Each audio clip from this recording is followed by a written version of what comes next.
Priority একটা চমৎকার জিনিস। ব্যস্ততা কিংবা সমস্যা সবার জীবনেই আছে কম বেশি, তবে সত্যি বলতে এটা হচ্ছে সেকেন্ড সাবজেক্ট।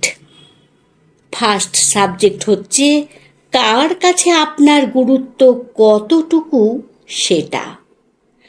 কেউ ওপর থেকে আপনার মেসেজ দেখে সরিয়ে রাখবে, কেউ আবার যথাসম্ভব দ্রুত রিপ্লাই করার জন্য কনভারসেশন লম্বা করার চেষ্টা করবে।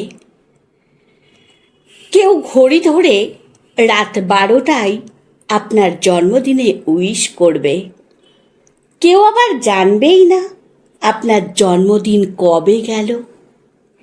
কেউ আপনার পাশে থাকাটাকে গুরুত্ব দেওয়ার জন্য সমস্ত ঝড় ঝাপটা অতিক্রম করবে, কেউ আবার সরে যাওয়ার জন্য কারণ খুঁজে খুঁজে বের করবে। যাই বলি না কেন, প্রায়োরিটির ওপরে 80% নির্ভর করে সব কিছু।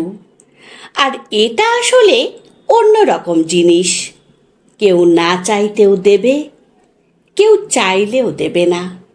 যারা আমাদের কদর করে, প্রায়োরিটি দেয়, তারা সব সময় ভালো থাকুক।